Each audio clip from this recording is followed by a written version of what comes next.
it's Sam. I'm doing this video on Aries. Aries is ruled by Mars. It's the masculine nature of Mars. You can imagine that's the sort of the most masculine driven sign. Mars is the planet of enthusiasm and masculine power, often random and indiscriminate, not carefully thought through, whereas the Sun and Jupiter are also masculine planets, but they're more thoughtful. Mars is impulsive, masculine energy that's just about that physical, it's literally Mars is that physical vitality that's in our body every moment, like where we could just jump out of our skin. You know, that vibration is Mars. And through Aries, that is expressed through the masculine sign. Of course, Scorpio is the feminine reflective. So Aries is quite a, it's a sign of impulse, of trusting our gut, of instinct, of that instinctive animal in us. And it's, you know, of course, it's the beginning of the Zodiac, so it's where everything starts, and so you would have that enthusiasm and that sort of act first, think later sort of nature. And you can see this shown as well in that, and the lack of focus so much on consequences at first by the fact that Mars also rules the 8th house. So Aries, you know, you're going to break some eggs. They're the archetype of the, you can't make an omelet if you don't want to break some eggs. So they're going to break things. They're going to bang into walls. They're going to crash into things. First Lord also rules the 8th house of change and destruction. Remember, it was the same with Libra. First Lord ruled the 8th, but it was relationships changing and transforming through Venus energy. That's what Libra was. Remember? Changing, transforming, relationships, this drone. Venus, changing and transforming relationships, was Libra, that constant personal flow and dynamic. Aries, it's transforming themselves. Aries is about themselves through powerful actions, things breaking, clearly delineating you or me, this or that. I don't know. This is what I want. Bam, and then go for it, and let's see what happens. Right? So that kind of potentially reckless and destructive nature is part of Aries, and that's what they're supposed to do. They're meant to take on challenges, live without limits. That's what Mars is about. Mars is really about breaking down walls, breaking down barriers, wanting to be free. Free in our actions, free to be that divine being we are. Don't let anything fence me in. I'm a free soul. I'd go where I want. I'm fearless. It's powerful stuff, man. It's powerful stuff. And the Mars part of you that rebels is against those things that are trying to control you and stop you and threaten your strength and your safety, but also even just your autonomy. So Aries is that sign where we're here to really express our autonomy through actions. And again, this is their, if they don't live that way, and when Aries is held back, if you want to piss them off, just say you can't do that. No, I'm not going to let you do it. You'll see tantrums, frustrations, blow-ups, because they're here to say, I do what I want. I'm the free being incarnated. Whoa. Speaking of a free being incarnated, this dog almost ran me over. And so, 1st and 8th house ruler, they're going to break some eggs. They're going to change and transform through powerful actions to develop their strength and self-will and courage. Now, opposite that energy is Venus, and it rules the 2nd and 7th house. So, of course, opposite their individuality is that planet of partners. You'll often see Aries is quite an extreme sign, because all the house rulers and sign rulers link up. So, for example, you know, Venus is the indicator in Karaka, or I should say Venus rules the 7th sign of Libra, and it's also the 7th house from Aries. So this is why you'll see a lot of that dynamic there. So it also, you know, Venus is that planet of relationship, and it also rules their 7th house of relationships and the 2nd house as well. So it shows where they learn a lot of their values, and a lot of their values evolve in, of course, personal relationships, personal intimate relationships, which would be, of course, romantic partners and spouse, but also even business partnerships, because they're often involved in business, that compromised relationship where we need to compromise and honor another person's wishes equal to our own, which is the 7th house, is really the largest sphere through which Aries learns and develops their values and value systems. And they wind up learning pretty well. They know they're a handful usually. They often, Aries, they wind up with really good partners. Again, you see where the Venus people are attracted to the Mars people. And you'll see that they wind up with partners who are very willing and accommodating and excited by that force of will. And it gives the Venus type of person a great thing to adjust to, and teaches the Aries person to be more sensitive, and their values grow as a result. Come and say hi. This dog likes me. He keeps running up to me. So that compromise really helps them grow in their values and their value system. And they wind up being really attracted to, hot, sexy partners. Venus rules the 7th house. It's all concentrated around Venus for them. And they need to learn that more gentle side, as shown by Venus ruling the 2nd and 7th house. And so, honestly, in many ways, their values come from their partners. They're very much about action, so you want to understand that. They themselves are often just about action, and there's real innocence to it. Their values themselves, they're like, I don't know what my values are. I just want to win. I just want to do this. I want to act. Think of it. Think of like a child. They just act. They act. They just want it, and they just go for it. So they learn their values through other people.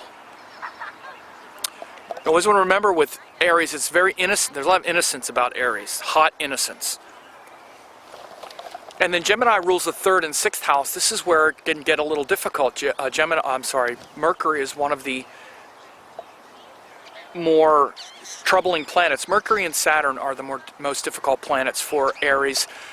Mercury rules the 3rd and 6th. The 3rd house, of course, is about our ideas, our will, our ego, you might say. Because Aries is about following their instinctive action. Mercury is about intellect and ideas. It shows where they can get into arguments over, these sort of battles of will. And again, I say arguments because it's Mercury. It's the 3rd lord, which is about our ego, and the 6th house, and the 6th lord as well, which is about, again, struggles, arguments, needing to face the unpleasant qualities of life with people. And again, Mercury is the ruler, so it's intellectual, it's not acting. Mercury is side to side. Aries wants to go fast and forward. I'll give you a perfect example. Aries is like, all right, I want to do that thing, and here I go. And you wind up with somebody saying, wait a minute, you can't do that. And then Mercury has to come out and negotiate or talk.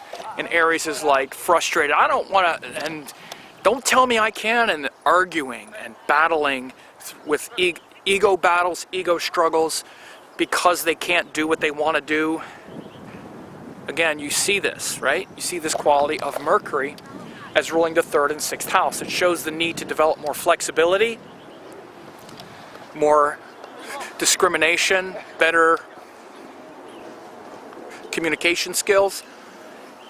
But again, you just want to see how naturally it's difficult for them. Wherever the 6th house falls, and the 6th house lord is hard because it just shows unpleasantness, where just nothing about that thing is enjoyable. We just don't like it. Aries does not like, look, the sign in the 6th house is Virgo. What in the world could Aries like about Virgo energy? Somebody sitting there criticizing them, criticizing their actions. And the 3rd lord might be someone laughing at them. Oh, you did this thing? Oh, yeah. And somebody, that's stupid. You made all these mistakes. Or ridiculing them, or saying, well, you messed up. I'm not going to let you do it this time. That kind of thing. Aries is like, right, getting into fights and struggles, battles. Mercury is a big part of it. So any kind of Mercury-Aries relationship often results in what you would call an argument. One way or the other, any way you look at it. When those two get involved, you wind up with arguing. So this is why Mercury for Aries is a planet of that. And we're either we're either taking action and growing in strength and discipline and power, which is the highest quality of Mercury, or we're dissipating that energy through arguing with people and things like that. So the moon rules their fourth house, which gives them actually a very deep emotional nature. They really trust their gut, they really trust their instinct, they really trust their heart.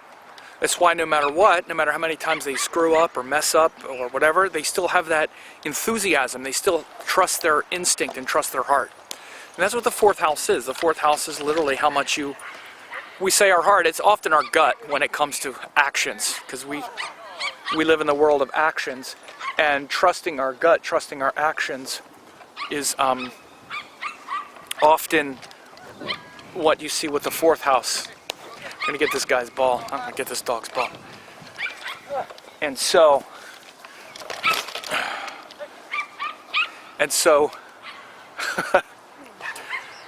moon ruling the fourth house is shows that they're very connected to their heart, and they trust it. No matter what happens, they're going to stay with the heart. And it also shows close to their mother. Their mother's influence was very important. Think of like a baby, like an infant and a baby, and how much the mother cares for the baby. So you often see Aries people have a lot of emotional support around them, right? And they very kind, loving people, they're just quite a handful. But that moon, as ruling the fourth house, they're often also, in many ways, very connected to their heart, and can move through things quickly when they make mistakes. They can go, yeah, that's right, that was stupid, I'm sorry. And then they go off and do it again, and you're like, oh well. The sun rules their fifth house of inspiration, purpose. Sun is very important. Again, it rules the fifth house, where they're just full of that, again, that inspiration, that creative inspiration, but the creativity is related to sun things. This is why Aries often wants to build a big thing. They want to build a kingdom, right? They want to build a big business, an empire, something big. One of the qualities of the astrology signs, I didn't talk about so much in the series, but they have a size, and the size of Aries is big. Aries, Leo, and Capricorn are big signs. They like to do big things. So Aries likes to do big things, and a lot of that comes from that sign of Leo, which is another big sign, ruling the fifth house. It's one reason why Leo likes to do big things, because Aries, the ninth house, is also big, right? So Leo likes to create big things, and they're very inspired to build a kingdom and run it like a tyrant. That's what they need to evolve, because they're like little tyrants being ruled by Mars.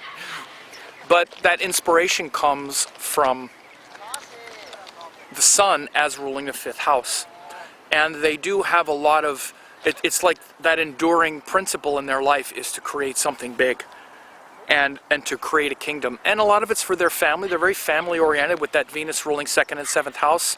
Second house, of course, is about family, with the moon ruling the fourth house. They often want to build a family. They're often very much family people. You wonder how that works, why that would work with all the independence. Again, that independent thing is just their energy. They're here to discover themselves. They're here to discover themselves, and as long as they have a lot of room to do that, they're very landed and established in those other things. They can often be very good partners, loyal, they love their family, they're very connected to those things, because, again, all the rulers line up. Venus rules the seventh sign and rules the seventh house. The moon rules naturally the fourth sign of Cancer, which is related to fourth house stuff, and it's the moon. The sun, fifth house, they want to create, Leo is also, it's not just a kingdom like a business, but a kingdom like a little empire, like your family. That's the original kingdom, is your family, right? You have, people to rule over. I'm the king of this house. When I walk in this house, I'm the king. So Aries often is good at that. Again, they have to be careful not to be dictators. That's always the issue with Aries. And eventually they need to develop discrimination and discipline to not just focus externally, but to use that courage through things like yoga and higher spiritual practices, not just try to win in life situations.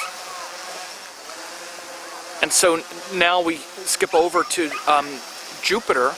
Jupiter is really their sort of God's grace. It rules their 9th house of spirituality and their 12th house of letting go, loss, transformation.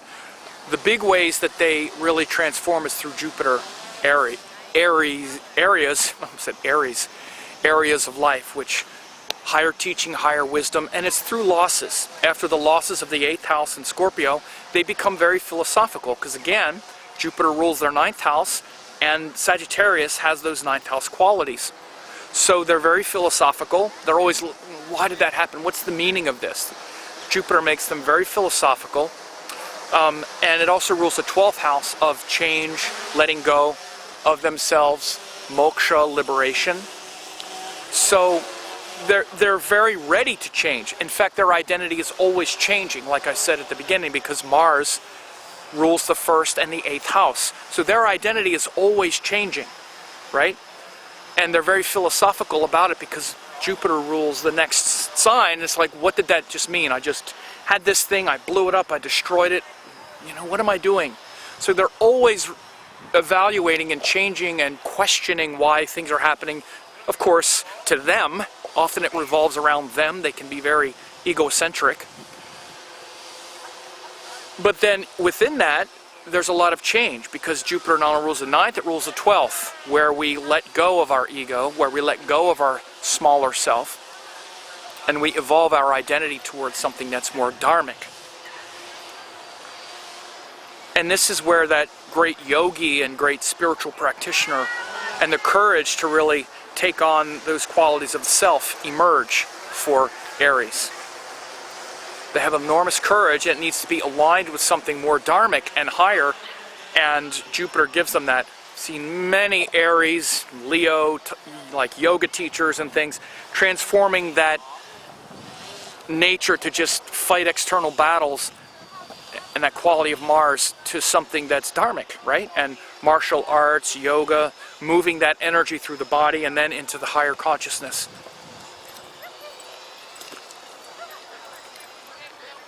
And you see a lot of that teaching and wisdom and guru through Jupiter. And then finally Saturn, which is not necessarily an easy planet for them. Like I said, it's one of ambition, of and where they can really lose themselves in their ambitions and in their worldly conquests. You know, again, it rules the 10th and 11th houses, where their actions become like ruthless and just wanting to win and conquer at all costs. Makes them focused on, like I say, it's things like, you know, just on winning, and really disconnected from those things I was just mentioning, really disconnected from their teachers and teachings and any sense of purpose. So again, Jupiter does still show up in those moments when they find themselves, you know, climbing the corporate ladder for a few years, and then they blow it up, and they're just like, why am I doing this? And they're always willing, and they have the courage to change when these things happen. But, you know, Saturn can really get them on this path of kind of losing themselves. And sometimes for a long time, sometimes for a while, they can have that whole sort of, you know, even, you know, decades or years in corporate life and just trying to succeed and not really know why. So the higher qualities of the 10th and 11th house can come through, where eventually they align their actions with service and universalizing their identity. But this is one reason why Saturn is tough, because again, Aries is about the glory of the individuality, which is the 1st house, and that sort of no limits approach to it, which is Mars, the courage to just develop yourself. And Saturn is about the limits. You make mistakes, you fail, and things that are related to the universal identity, which is the 11th house. So that's Aries.